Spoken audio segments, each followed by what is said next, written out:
All right, hello, and welcome to Module 2 of the Mindful Eating course. Now, in this module, before we can move further into the nitty-gritty of your relationship with food, the first thing that we really need to scratch the surface on is your mindset. Because moderation, mindfulness, it is a mindset that you need to work on getting into. And to be able to get into those mindsets, you need to ensure that your mental space is a healthy one. So let's work on getting your mind right. Just an overview on this module, we're going to be talking about positive affirmations. We're going to be looking into your limiting beliefs and challenging them. And we're going to talk about what your intuition is and how you can learn to trust it. Going into this, I want to remind you of this quote: a healthy mindset creates a healthy body. You can't have one without the other. You need to be in a healthy mindset to be in a healthy body. So the goals or the outcomes of this module is that you will be practicing positive affirmations daily.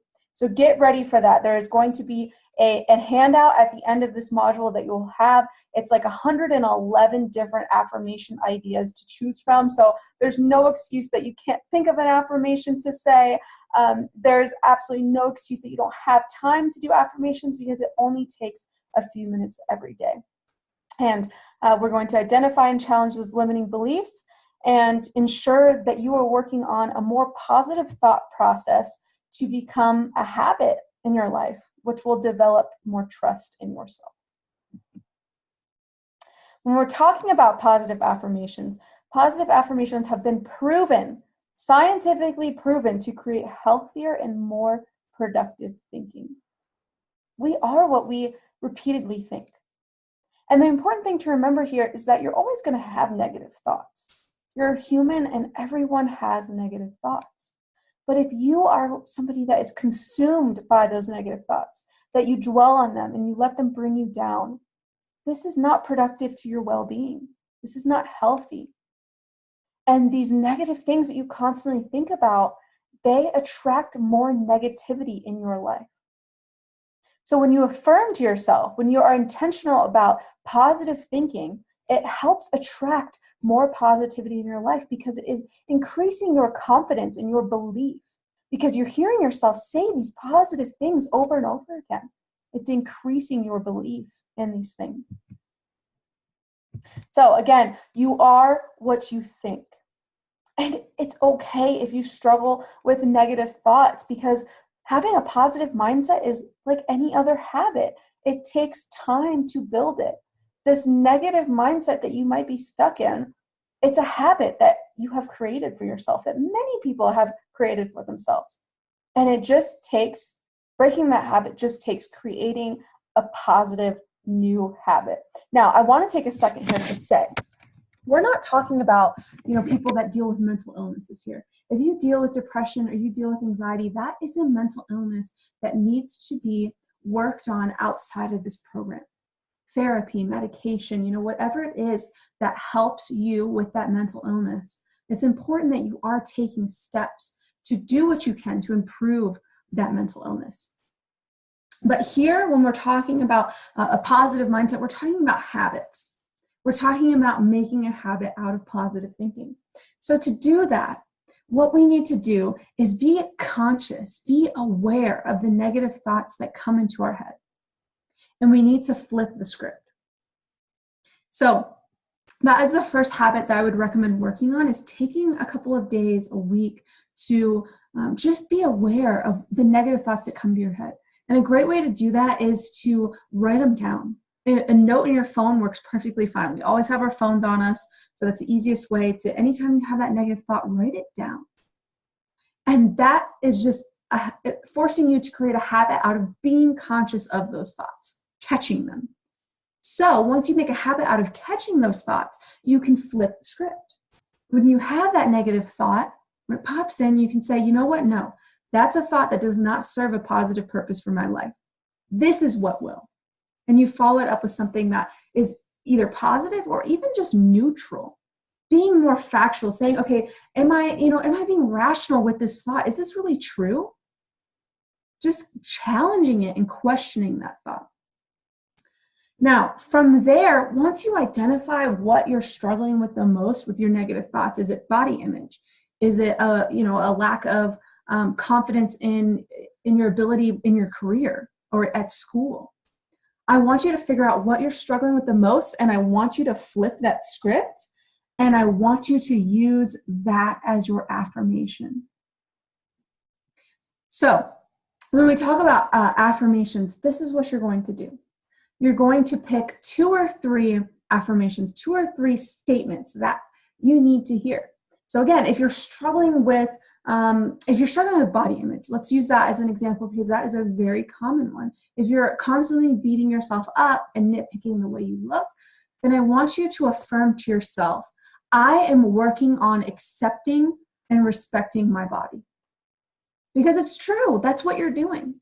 And if you hear yourself every single day saying the words accepting and respecting my body, accepting and respecting my body, it's going to help you make decisions, take action that aligns with that belief. The more you say these affirmations, the more you start to believe them. And the more it allows you to live in a way that aligns with those thoughts. So just a couple of examples, and again, you're going to get an entire handout of ideas for affirmations, but doing that activity will help you come up with some that are relevant for you. But some really common ones that people use in this program, I have a healthy relationship with food. If you don't believe that right now, that's okay. And I want to bring up the point too that a lot of people feel really silly when they start affirmations. They feel like, I feel like I'm lying to myself. I don't believe this. I feel silly doing this. That's okay. That's totally normal and okay. I want you to keep repeating it. I have a healthy relationship with food. I have a healthy relationship with food every single day. This is what I did at the beginning of my health journey. I was borderline obese. I did not take care of myself physically or mentally. And every day I told myself, I am healthy. I am living a healthy lifestyle. And at that point I wasn't, but I told myself that every day because I knew that I needed to believe that that was the person I was, because that was the person I wanted to become. So I had to tell myself, this is me. I am this person. And it allowed me to live in a way that aligned with that. The other common 2 are I accept and respect my body exactly how it is. I accept it and I respect it and I trust my intuition. We're going to talk about intuition more. But first, let's talk about limiting beliefs. So limiting beliefs are these ideas that we have created about ourselves that cause us to sabotage ourselves. And the thing about limiting beliefs is that a lot of times they're subconscious. You don't even realize that you have them. But these thoughts stem from having low self-esteem in some kind of area of your life. And that causes us to sabotage ourselves in those areas. So if you believe that you are not good enough for the position at work that you're in, you're going to be more likely to screw it up, to make decisions that kind of just prove to yourself, hey, I was right about this. It's something that I see all the time with people that go on their journey to better health, go on a weight loss journey, and they sabotage themselves over and over again. And what a lot of them find is that they have this subconscious limiting belief that they're never going to get to a healthy weight, that they're never going to be a healthy person. And because they feel that way, it's almost like they're purposely sabotaging themselves to prove to themselves, hey, yeah, see, I told you so. I was right about this. But the thing is, too, is if you have these limiting beliefs, of course you're not going to reach your goal because you're telling yourself, you're creating the narrative that you can't. So this is something that's hard to do because, again, they can be very subconscious limiting beliefs, but I want you to identify self-sabotaging tendencies that you might have. I want you to identify unhealthy or toxic habits that you might have. So take some time, take the week, take the next couple of weeks to just be conscious of these things. And when you catch yourself taking an action that is sabotaging your efforts towards what you want long-term, try to dig a little bit deeper. Try to pinpoint, why do I do this? And just reflect on, do I really believe that I can do this? And when you uncover the sabotaging tendencies that you have, you can work backwards towards uncovering the limiting belief that is causing it. And again, that you're going to do the same thing. You're going to challenge those limiting beliefs, just like you're challenging those negative thoughts. So step one for both of these activities, being mindful with your thoughts and actions. Your thoughts and actions, be mindful so you can start to reflect and learn more about yourself. I think self-awareness is so dang important. And that's something that I want you to have for yourself. So being mindful and then naming the negative voice in your head can be really, really helpful when you're trying to work to overcome limiting beliefs and toxic thought patterns. Name that negative voice because it separates you from that negative voice. So just using an example, if I named my negative voice Debbie, and I'm so sorry if anybody in here is named Debbie, nothing against you at all, but just picking a random name.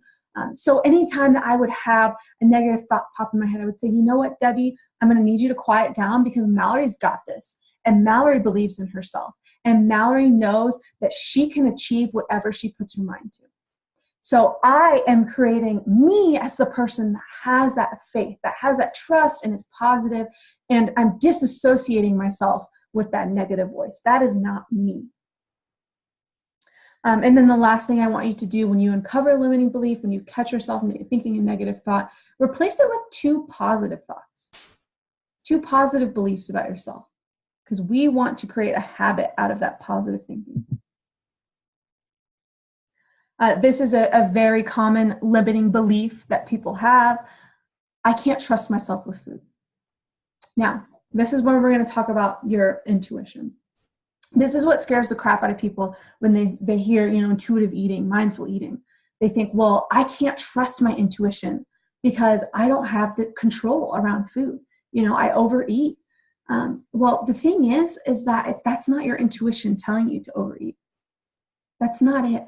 It's a habit. It's habitual. It's something that you have created over the years of being stressed out, of being overwhelmed, having negative situations going on in your life, and you haven't dealt with them in a productive way. And that's okay. Again, it's a very common thing. I was there too. And I've worked with dozens and dozens of other women that were right where you are. But it's not that you can't trust yourself with food. It's that you have created bad habits. You aren't listening to your intuition. You have quieted your intuition over years and years of trying these different fad diets that tell you, you don't trust yourself, trust me, and these are the rules that you need to follow. These rules are going to give you the results that you want. But they didn't. They slowly eroded your relationship with food, your trust in yourself. And because you were following all these rules and just listening to external factors, you were quieting your intuition. So you can trust your intuition. It's just that you're not listening to her. She has been quieted. And we need to wake her up and we need to get in tune with your intuition. So that is what we were going to work on throughout this program. Just to summarize that point with the thought that you can't trust yourself with food. And this is exactly how you challenge a limiting belief. You get really rational, like use logical thinking. Okay, what is the truth here? I can't trust myself with food. Why do I think that? And if you dig a little bit deeper, you talk to me, you do some research, what you can find is that it has nothing to do with self-control. The problem is when we listen to external factors and we don't listen to our intuition, we eat in a way that doesn't align with what our body wants. So what occurs is a biological force. This is 100% true, guys. A biological force causes us, our body sends a signal to our brain when we are under eating that says, hey, we need more food. We need more energy. So it sends that signal to the brain saying, the next time you eat, we need to fill up and conserve more food and energy. So it's not a lack of self-control. It's actually a biological force that tells our brains we need more food. Also, it's a self-sabotaging tendency when we have that habit of turning to food to deal with emotions. We're not dealing with our emotions in a productive way, which moves to the next one. It's a coping mechanism. that we have created for ourselves, that many people have, but it's not productive. It doesn't make us feel better. And again, when we think that we can't trust ourselves with food, we don't have control, can't trust our intuition, it's not that you can't trust your intuition. You're not listening to your intuition. You're not in touch. And the last common reason why people think that they don't have control with food is because they're not getting taste satisfaction from their diet. So when they go on a fad diet, when they go on keto, when they do keto for a month or two, and they restrict themselves from carbs, and maybe they lost a couple of pounds and they feel really good, but they're like, man, I really miss bread. I really want some bread. And they finally have bread and they feel out of control. Again, it's a combination of that biological force telling them, hey, we need to save up on carbohydrates, because carbohydrates are our body's primary source of energy. And we're going to talk about nutrition. I want you guys to have a solid understanding of nutrition. But carbohydrates are very important in our diet. So that biological force comes into play, but also just not being emotionally satisfied from your diet. If you're eating in a way that is very restrictive, that you're saying, okay, I can't allow myself to have these foods that I love because I can't, control myself with them, that is only perpetuating the problem. Because when you finally do allow yourself to have them, you overeat them. All right, lots of great information here, lots of action steps to take in this module. I want you guys to take your time, plenty of time, working on these things for the next week or few weeks. You're going to have a handout with over 100 different affirmations that you can choose from. So I want you guys to set an alarm to practice positive affirmations daily. If you're a planner person like I am, go ahead and put it in your planner every single day, every single morning. I set aside 5 minutes to just journal a couple of affirmations, journal my intentions for the day, and affirm what I need to hear for myself. So you can use that worksheet to think of some, or definitely utilize that activity where you are identifying the negative thoughts you have and you're flipping the script. Whatever you're flipping the script to can be your positive affirmations. And I want you to name that negative voice in your head so you can disassociate yourself from that voice. And you need to challenge her repeatedly. All right, that is it for Module 2. Take your time working through that. Reach out if you have any questions. I am here. I'm happy to help, and we will talk in Module 3.